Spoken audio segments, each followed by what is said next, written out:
it was. I think the most difficult thing was seeing him with that car oxygen thing. Yeah.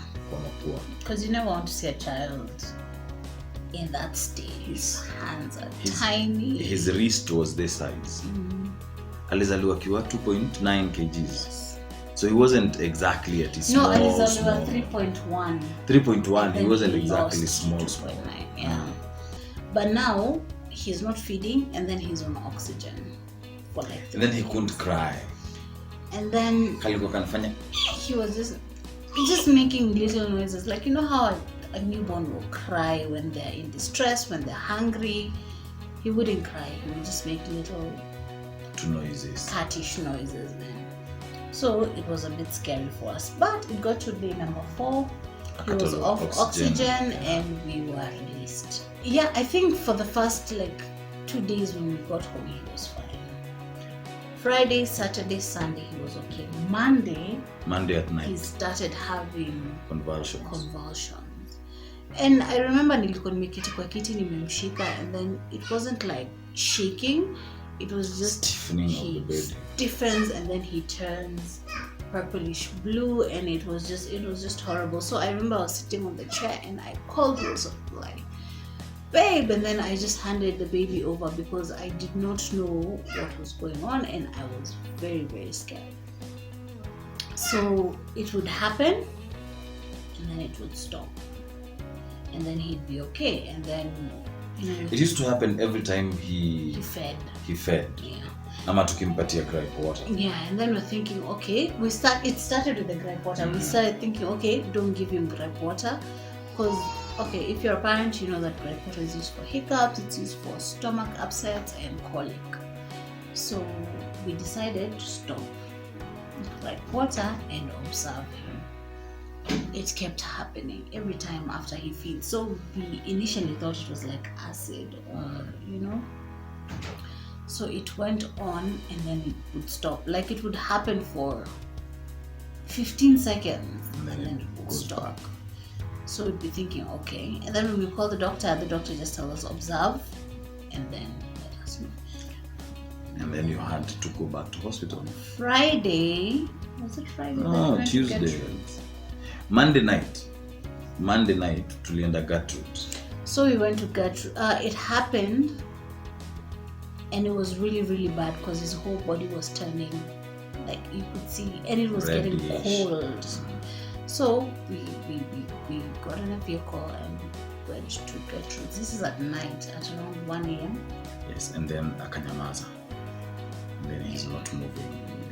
And then I had to pinch him really hard. Check whether he's So we got to Gertrude's, and they told us they want to admit him, and they said, before we admit this one, you have to pay 100,000 shillings cash. Like on the spot at 1 a.m. So we went back home because that money was not available. We waited. We spoke to our doctor. Yes, we spoke to our pediatrician, and he told us, you guys you can either go to the hospital right now, but I'm not there, or you can stay home. Wait till morning. Wait for morning. So we waited till morning at 6. And we prayed and prayed and prayed and prayed and prayed and prayed. I think we were sleeping. You slept, you left me. I slept because I was exhausted. You guys know. I called my mom. Mm-hmm. I called my mom, and ilikuwa 4:30. I called my mom and we prayed. And Aki, let me tell you, our parents. Mom, if your parents are still alive, always appreciate them, because maombi ya wazazi ndio yutu wekanga alive. That's true. Because I remember my mom cried. So at 6 we went to, actually I think it was 5:30. Yeah. Tukaenda hospital where he was born, where our pediatrician is. Yes. Cleaning the hospital. And then you got admitted. And then I got readmitted. And we stayed there for another 5 days, yes. Where they diagnosed. Okay, now this is where we started getting to know the truth. So apparently, when he was born, he ingested the amniotic fluid. Yeah. But the doctors didn't tell us. Not ingest it, inhale. Inhale. You know when the child ingests it, it's fine. When it goes down to the stomach, it's fine. But now he inhaled it and it went to his lungs, and the doctors didn't tell us that then. So they told us that when they try, you know, when a baby is born, you smack them and they're supposed to cry immediately. He did not cry immediately. So that's why the whole difficulty in breathing, yeah. And so they admitted us, and he was put on Phenobarbital. They got us on Phenobarbital, which is an anticonvulsant. Yeah. So he was put on Phenobarb, and he's still on Phenobarb. And then what happened? I think we had to go to hospital again, because we after akaenda hosi, and then wakaona Phenobarb imewaka, and then he comes to hospital, starts all over again.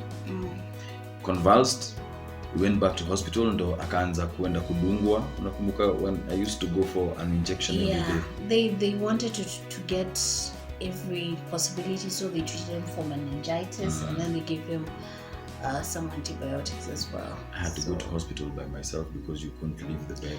You know, now I have a fresh CS wound, and because we live on the first floor, I had to go up and down the stairs, and already that would be interrupting the healing of the wound. So he had to take him to the hospital several times so that he can get the injections, because we didn't want to be in the hospital and all that is being done is that one injection. So the baby had the injection site ready, so every time we just go and get the medication and then come home. His hand had turned green.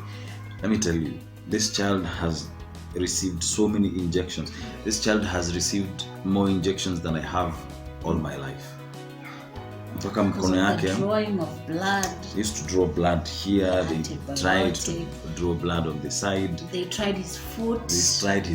It didn't work. His hand turned green. Alikuwa nakani kama msee wa nini wa kujidunga matap. Madry. So yani, you look at the child and then you feel bad for him, because that's no way to start a life. It really isn't. And I remember there was a point in his, during all of this, I sat and I told God, you know what, instead of him suffering, just take him. Which is, I don't know, sikuwa nataka, like it looked so painful. It looks painful for a child to have to go through all of this again, like over and over and over again. Like you are barely days old and you have so much medication in your system. You have doctors coming to see you constantly. Like it was very difficult. So I was at that point I was feeling bad for him, and I was telling God, you know what, it's fine, just don't let him suffer, just don't let him go through what he was going through. The surprising thing was that I didn't know that's what you were thinking. And I was going through the exact same thing. It's fine, it's okay, just instead of him being like this, but I think that is when God came. Because Phenobarb ni kama sijui ilimpatia appetite. And then he started breastfeeding, he started gaining weight, he gained a whole kg, and then he just kept going from there, and right he has now never stopped. He's a little kapumpum. Kana drum. Surprisingly, wako the same. We might have to push him. Wako the same weight na sister yake. And he wears extra large diapers at this 6 point. months. At 6 months he wears it. People tell us, he might get too big. We're like, hairy that than the opposite, because we had seen it going a different way. But Jesus is Lord, and now we have our 6-month-old baby. Up here. Get up. The reason we have come on here, we just wanted to share our story with you guys, so that muone, first of all, Mungu halali. Like when you take your sorrows and your pains and you take them to God, He will listen to you. And number 2 is always trust in God's timing. Like He's the one who knows what He's doing. So never lose faith, never lose hope. Yeah. Now, you know, I think I learned the importance of prayer at that time, because I think tulikuwa tumefika ile point ya there's nothing else that we can do apart from just pray. Yeah. And just pray and wait. It was just praying and waiting. That was and he's the best part now. He is the most independent of all our children. That is true. This guy.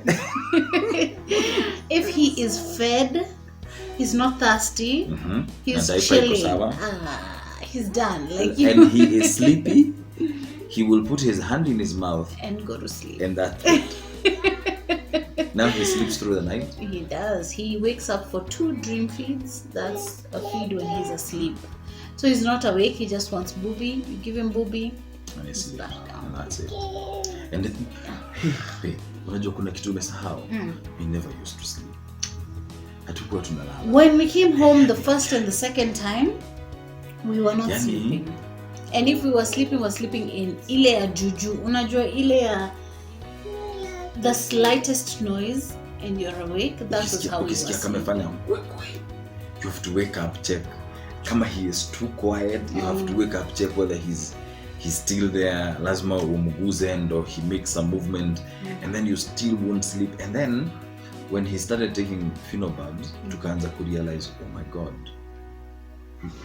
And I think hata ni after kuomba sana, we started realizing, imagine we've slept through the night. Yeah.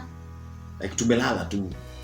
You wake up in the morning, you're like, okay, wow, I've rested. You know? I've actually gotten a bit of sleep. So don't ever give up in life. Do not, especially when you have little children, because there will be moments when you feel. There will be moments when you feel There will be moments where you feel like you are helpless, like you've reached your end. Sayo, my mom always likes to tell me that when you have reached the end, that is when Mungu yukuja. And mimi naweza sema, I think ni Mungu tu. Ni Mungu tu alisaidia huyu kijana. Because hey, although right now we are really monitoring his milestones, because we were told that with the brain damage that happened, we are trying to reverse it. We are trying, because he's very young, so it is easy for his brain to heal. Yeah. So we're really trying to ensure that his brain heals as much as possible from the oxygen deprivation. So we are watching his milestones very hard. But he's hitting them right on the money. But he's hitting them so well. Right now he's at 6 months. He's sitting up. He is communicating, he's cooing and crying, he is sleeping well, he's eating. We had to start feeding him a bit early because he was aquanashi. His fatness though cannot allow him to roll over. he's having a difficult time rolling over because he's a bit hipsy, he's a bit shapely. But yeah, we thank God because all his milestones are being hit. That being said, thank you guys for listening to our little story time. Yes. We hope this helps somebody, this inspires somebody to keep on keeping on. Yeah. And we will be back so we can introduce you to the rest of the gang. Tell you about this one. Yes. And the one who has no teeth. Thank you guys.